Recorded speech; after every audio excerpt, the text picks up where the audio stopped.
Muy buenas a todos, somos Rotin y Síncope. Muy buenas. Y hoy nos vais a ver especialmente contentos, porque cuando sale un estreno como el de hoy, ya os digo que es para dar palmas de alegría de ver cómo el terror y sobre todo el Home Invasion o las películas más modernas todavía conservan aquello que a nosotros nos gusta tanto de este tipo de películas. Hoy vamos a hablar de Sick. Esta película de 83 minutos tiene ya dos alicientes para que la veáis desde el principio, y son su director y su creador de la historia, ya que el director es John Higgins, que lo conoceremos tanto por ser creador de la serie de zombies Black Summer, como también el director de la película Survival Horror Alone. Pero es que lo que más os va a gustar es que el creador de la historia es Kevin Williamson, guionista de la mítica saga Scream. Así que con estas características parece que podemos deducir varias cosas. Uno, que la parte más slasher, más violenta o más dedicada hacia las muertes va a estar bien, y la otra, que la subcategoría de Home Invasion va a estar más que bien justificada. Y como sé que muchos ya tenéis ganas de verla, no os preocupéis que vamos a hacer este vídeo sin spoiler para contaros un poquito más de qué trata Sick y si será la película que estáis buscando, y un poco con spoiler porque hay que hablar de cada escenón que tiene esta película, que no podemos quitárnoslo de encima. Por lo tanto, Síncope, ¿cuánto tiempo? ¿De qué trata esta película? Madre mía, qué nervios, casi no voy a saber ni qué responder. Bueno, en esta película nos presentan a Parker y a su mejor amiga, que deciden pasar la cuarentena en una casa familiar de Parker, que está bastante aislada, junto a un lago, y así un poco pues pasar el confinamiento las dos mejores amigas juntas. Como veis, la película está ambientada y tiene un contexto bastante actual y relativamente novedoso que le sienta muy bien a la película. La película nos sitúa en el 3 de abril de 2020, cuando todavía la gente estaba garrapiñando papel de váter en los supermercados, pues en esa época, y la verdad que le ambienta muy bien. Un Home Invasion en una casa aislada, en un lago y con la pandemia de fondo, ya os digo que es un aliciente que han sabido tratar muy bien para crear la tensión y el suspense de esta película. En realidad es una tontería, ¿no? Si nos ponemos a pensar, dices, bueno, al final el contexto o un poco la ambientación que le pongan detrás a la trama tampoco importa tanto, pero la novedad en esta película es que no resulta repetitiva, no es en una fiesta de cumpleaños, no es en unas vacaciones, no es en el baile de fin de graduación y tampoco en una de las fiestas apoteósicas de la universidad. Esta vez el entorno es el propio confinamiento y será el responsable de que podamos reconocer diferentes estereotipos de personajes, de comportamiento, de interacciones sociales y de cosas que nos harán incluso hasta gracia ver cómo algunos de nosotros o gente cercana a nosotros se comportaba así en esos años. Pero la película empezará con la típica muerte de ejemplo, que en este caso no es solo la muerte, sino también presentaros un poco el tono de la película. Conoceremos a un chico que está en un supermercado recibiendo WhatsApps un tanto extraños, como de alguien que le está observando. El chaval parece que se enfada y se va directamente a casa. Una vez allí, sí que podremos ver como una sombra, una especie de persona que solo veremos a lo lejos, se ha colado en su piso y le está acechando. Una película que no tiene screamers, no tiene sustos, nos recordará a Los Extraños. ¿Recordáis cómo podíamos ver a ese hombre enmascarado al fondo, que todos lo podíamos ver excepto el protagonista? Ese estilo de película es. Una muerte de ejemplo bastante extensa, que incluso nos ha dado para pensar que quizás no era la muerte de ejemplo, que quizás era parte de los protagonistas. Y la verdad es que se la han currado mucho con esta primera parte, con esta pequeña presentación, porque no solamente podemos ver ese terror atmosférico que van a presentar, sino también un poco cómo van a ser los efectos, la violencia y lo salvaje que van a ser las muertes. Aquí es donde más se nota que está el guionista de Scream tras la historia, aunque la guionista es Catherine Kraft. También ha sabido coger esa esencia, ya que veremos una pelea entre este chico y ese hombre enmascarado, una pelea muy realista donde nuestro superviviente querrá vivir a toda costa, y como la violencia de la película, sin ser necesariamente gore, dejará satisfecho al espectador por no tratar de pobrecitos ni en volandas a las personas que tienen que sufrir este acecho. Me gusta que la película nos presente todo este principio para mostrarnos qué vamos a ver en la película y así poder presentarnos a nuestras dos protagonistas tranquilamente, cómo llegarán a esa casa, qué tipo de relación tienen, cómo son cada una de forma de ser, e ir creando así poco a poco esa atmósfera de terror de Home Invasion, que es lo que será mayoritariamente toda la película. A mí me ha parecido un poco una mezcla de Home Invasion pero también de slasher. He visto mucho rollo de Scream, y quizás porque lo sabía y iba un poco sugestionada, pero sobre todo en esa primera escena que hemos hablado, ahí realmente se reconoce el desarrollo de una persecución con alguien que te está acechando con un cuchillo. Esas puñaladas, esa forma de intentar apuñalar se ha reconocido perfectamente, y también se hará de esta segunda parte, que estará totalmente dedicada a Parker y a Miri, nuestras verdaderas protagonistas de la película. Hablando de las protagonistas, Parker, Miri y en parte DJ, estos tres protagonistas serán los típicos adolescentes de ese tipo de película, adolescentes ya preadultos, pero que a diferencia de películas películas como La Matanza de Texas, Scream y todas las que vemos últimamente los han estereotipado muy poco. Les han dado una personalidad realmente agradable para el espectador en la cual sí que quieres que sobrevivan. ¿Cómo ves esa supervivencia una vez ya conocen a quien les está acechando? ¿Cómo harán todo lo posible para poder sobrevivir en la situación en la que se encuentran? Y quizás eso es lo que mejor funciona del todo, ¿no? Las ganas que tienen cada uno de los protagonistas de sobrevivir y todo lo que hacen para intentar sobrevivir. No simplemente que sus reacciones resulten más o menos realistas, que ya os digo que en general todas son realistas, menos un par de ellas para mi gusto, que quizás personalmente no me han convencido tanto, pero que no es una película que trata de empoderar de forma sobrehumana a sus personajes para justificar que al final sobrevivan. Estos sobrevivan o no, la verdad es que lo intentan, y lo intentan con todas sus ganas. Pero no solo nuestras protagonistas tendrán ganas de sobrevivir, sino que nuestro villano principal también tendrá ganas de matar. Un personaje que corre, un personaje que no se anda con hostias, un personaje que va directo a lo que ha venido a hacer, con una motivación que estoy seguro que más de uno sorprenderá y que le va que ni al pelo al título de la película y a la trama que nos han contado. Y un villano también que sufre, porque también sufre, y eso me ha gustado mucho verlo, que tampoco empoderan y ponen de una forma sobrenatural o que prácticamente paranormal a un villano que tiene que acechar y que hacer cosas. Por no hablar un poquito de las muertes sin revelar nada, simplemente deciros que son bastante explícitas, son bastante abruptas, incluso violentas, y sobre todo están muy bien hechas, con efectos prostéticos o no, pero de pleno 2023. Pero bueno, yo no os veo con ganas, no sé tú, de hablar ya con spoilers de la película. Eso sí, antes quiero saber qué nota le vas a poner. Pues le voy a poner un 9, por lo menos. No ha sido perfecta porque ha habido un par de detallitos esos tontos dentro del realismo que a mí me pueden molestar a nivel muy personal un poquito, y por eso para mí no ha sido redonda del todo, pero desde luego ha sido un peliculón y una buena forma de empezar este 2023. Yo también le voy a poner un 9, me ha encantado. Nos ha recordado muchas películas como The Rental, a Open Doors, incluso a Mercy. Si os gusta ese Home Invasion, creo que esta película os va a sorprender. Pero ahora sí, con mucho cuidado quien no la ha visto, vayamos a spoiler.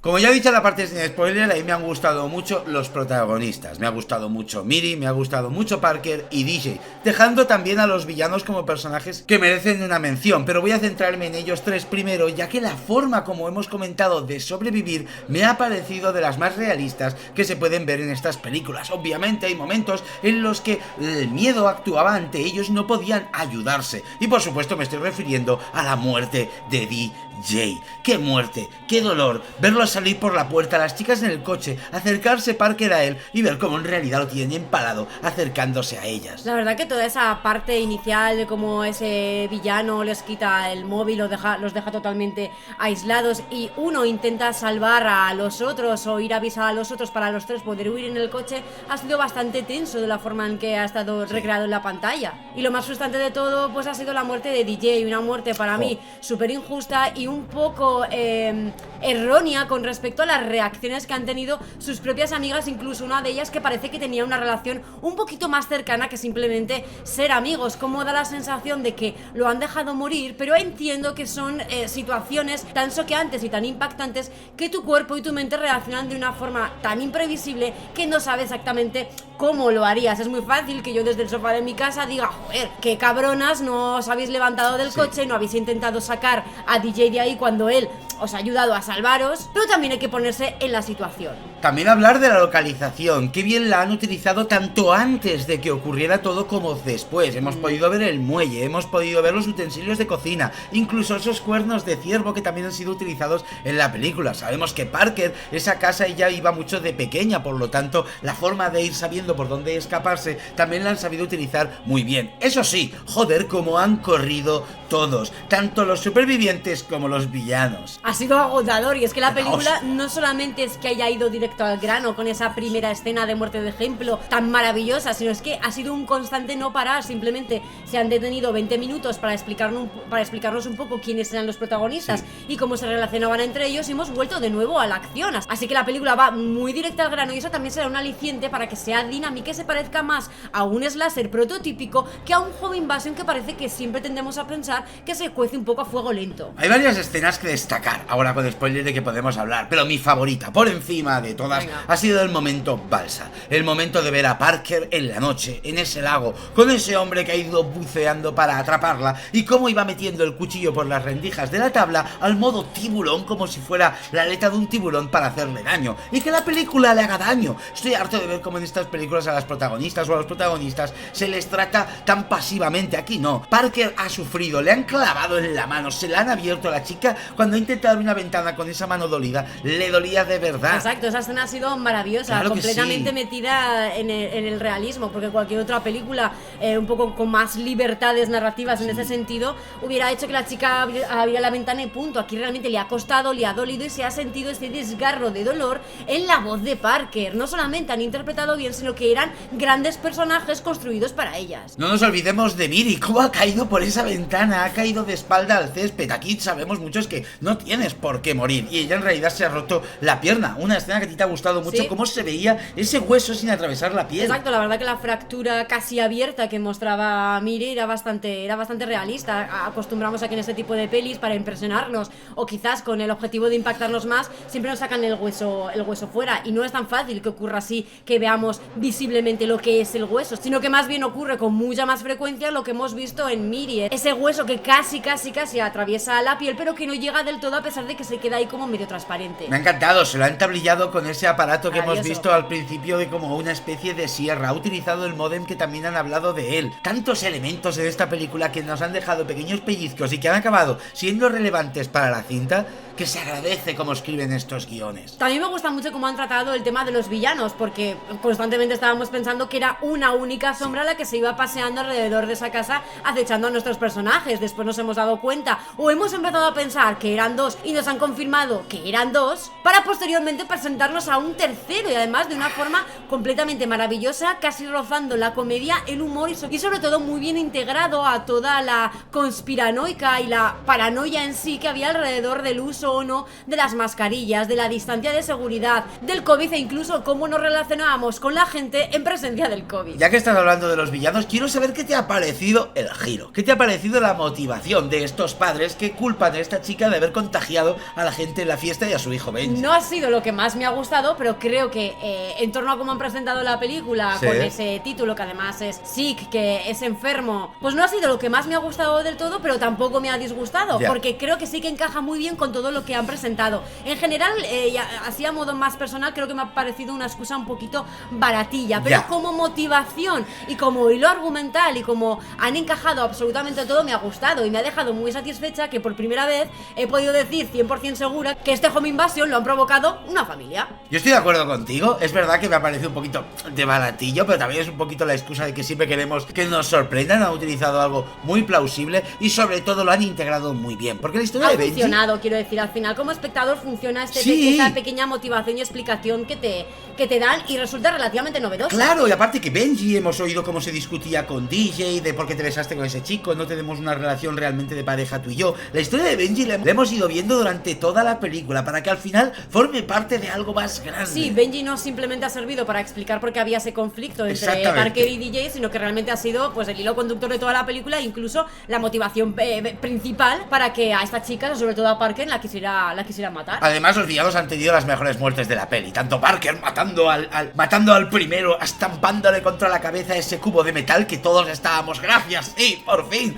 alguien que acaba con un villano. Además del padre cayendo por el balcón, clavándose esos cuernos de ciervo, que ha sido impactante la forma de rodar esa escena. Y lo rápido que ha ocurrido Sí. todo, ¿no? Es que te coge tan de sorpresa, que son escenas, ya te digo, que no son las más bestias, ni las más No. brutales, ni únicas, ni genuinas en el mundo del cine, pero que de la forma que están rodadas, presentadas y sobre todo bien hechas, pues te funciona bastante. Yo tengo una pequeña queja, que es con respecto a la muerte del primer villano. Vale. Porque reacciona muy bien, lo hace con mucha sangre fría y todo Sí. genial, pero joder, el señor después se levanta. Hostia, tío, pues Bueno. pero se le han reventado la cara, el cráneo, y tiene un charco de sangre Sí. espesa en el suelo, que eso tiene hasta líquido cefalorraquídeo, tiene cerebro Sí, eso sí, ahí. sí. Es imposible que se levante, y si se levanta es imposible que tenga algún tipo de capacidad motora, pero la tiene, y encima incluso le planta cara a nuestra nuestra otra protagonista que está con la pierna entablillada. Menos mal que rápidamente se quitan eso de encima, le clavan el cuchillo y por fin lo dejan descansar. No le han dado demasiado bolo a ese villano que ya dábamos obviamente por muerto. Y por último, la madre. Estamos muy acostumbrados que últimamente las pelis de terror acaban con fuego. No sabemos por qué, pero siempre acaba con fuego. Aquí han sacrificado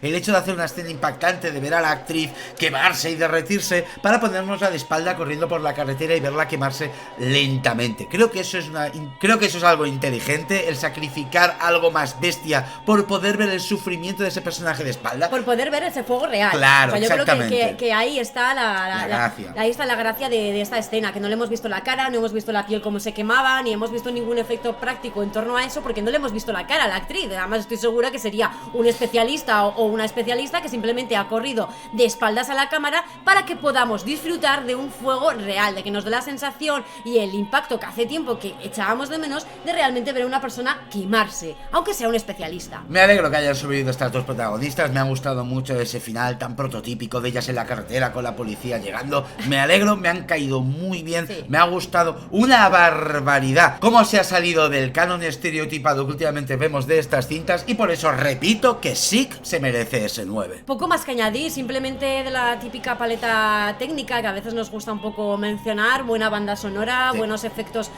sonoros en general. Incluso ha habido una escena al principio que nos ha recordado mucho a cuando ponen el tocadiscos en la película de Los Extraños. Quizás sea un pequeño homenaje, incluso haya varios en torno a esto. Una buena fotografía y sobre todo un buen uso de la única localización. Y me gustaría dejaros una pregunta para que respondierais en la caja de comentarios. A lo largo de todos estos tiempos y meses de pandemia, de confinamiento, incluso de COVID, ¿habéis tenido algún familiar o algún amigo, alguna persona cercana del mismo prototipo, del mismo perfil que Miri? Miri ha sido un personaje que ha aportado un poco de relajación a la película. Incluso era el personaje que daba esos toquecillos de comedia porque precisamente estaba bastante obsesionada con el spray, con las mascarillas, con las distancias y sobre todo por no contagiarse del COVID. Quizá erais vosotros la persona que era como Miri, quizá erais vosotros los obsesivos que no os acercabais a nadie a menos de 1,5 metros, 2 metros, que ibais con el gel en mano a todas partes y que lavabais la fruta con lejía no fuera a estar contagiada. Y si no, también podéis comentarnos un poco con respecto al final, a lo más moralista del final, si habéis conocido algún caso donde realmente alguien haya contagiado sin querer a un ser querido, incluso haya acabado como acaba en la película, con su muerte. Así que una vez llegados hasta aquí, recordad que la película la tenéis en Cuevana, en Blog Horror, en Giphy, en Google la encontraréis, seguro que se estrena pronto en alguna plataforma. Tiene pintas de que esta película irá a alguna plataforma más pronto que tarde. Creo que al cine no creo que